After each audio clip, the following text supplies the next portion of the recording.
Welcome to my Sheela kitchen అండి. ఈరోజు ఈ ఎండిన చేపలు రెసిపీ అయితే మీతోటైతే షేర్ అయితే చేసుకుంటున్నాను. దీని రెసిపీ ఎలా చేస్తానో చూపిస్తానండి. స్మెల్ రాకుండా మంచిగా టేస్టీగా అవుతుందండి ఇది. ఫస్ట్ దీన్ని ఏం చేయాలో మొత్తం క్లీన్ అయితే చేసుకొని తర్వాత వేడి నీళ్ళల్లో కడుక్కోవాలండి.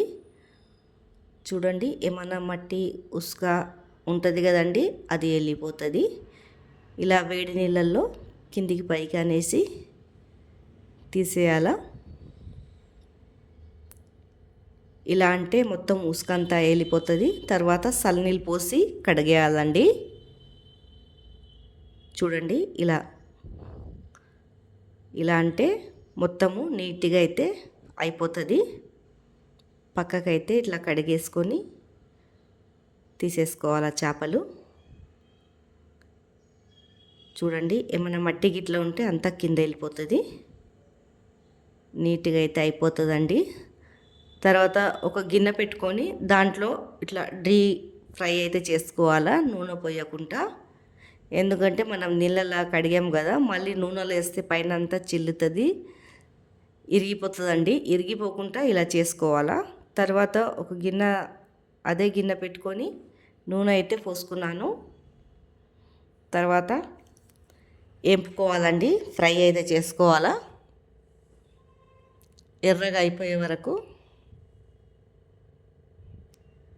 చూడండి, ఎర్రగా అయిపోతుంది. ఇలా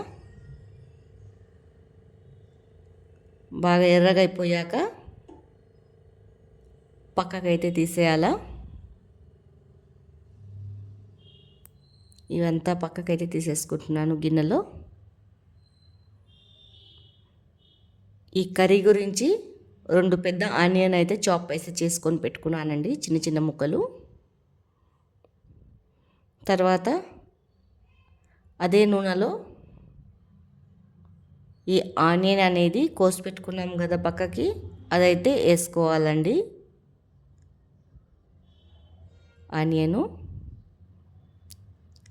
ఆనియన్ ఏమో రెడ్గా మంచిగా బ్రౌన్ కలర్లో రావాలా. కర్రీ అనేది అప్పుడే టేస్టీగా ఉంటుంది. రెడ్గా అయితే ఫ్రై అయితే చేసుకోవాలా, బ్రౌన్ కలర్లో ఇలా వచ్చే వరకు. చూడండి, బ్రౌన్ కలర్లో ఇలా వచ్చేస్తుంది.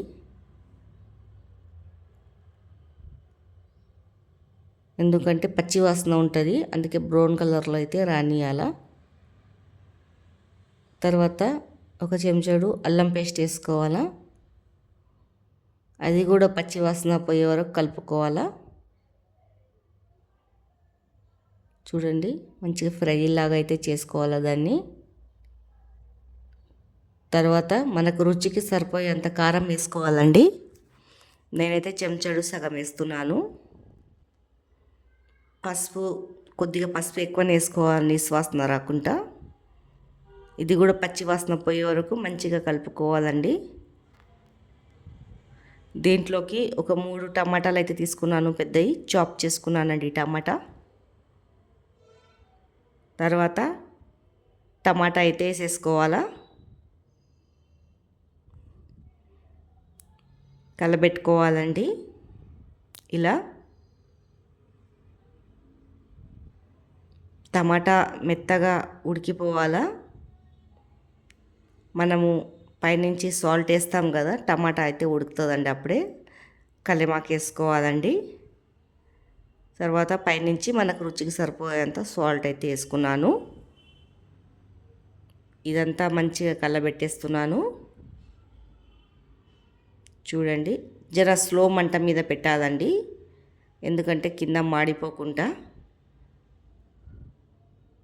స్లో మంట మీద పెడితే అప్పుడు మంచిగా ఉడికిపోతుంది టమాటా అనేది.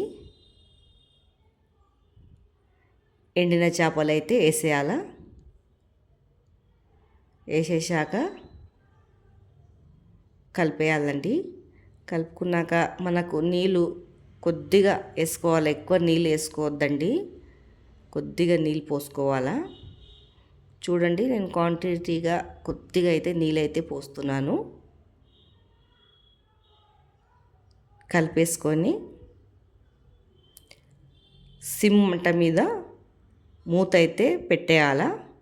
ఒక్క నిమిషం 2 నిమిషాల తర్వాత చూడాలండి, ఇలా మెత్తగా మంచిగా ఉడికిపోతుంది. చూడండి, టేస్ట్ మాత్రం చాలా బాగుంటుందండి. వేడి వేడి అన్నం వెంబడి తింటే ఇలా చేసుకొని ట్రై అయితే చేసి చూడండి. ఒక చెంచాడు గరం మసాలా అయితే వేసేస్తున్నాను. చూడండి, అంత కలబెట్టుకోవాలి గరం మసాలా వేసినాక. చేపలు అయితే ఏం విరిగిపోవండి, అట్లనే ఉంటుంది. ఇలా చేసుకుంటే ముక్కలు ముక్కలు చాలా బాగుంటుంది అన్నం వెంబడి. తర్వాత సన్నగా కొత్తిమీర తరుక్కొని అయితే వేసుకోవాలా. మళ్ళీ ఒక మంచి వీడియోతో మీ ముందు ఉంటానండి.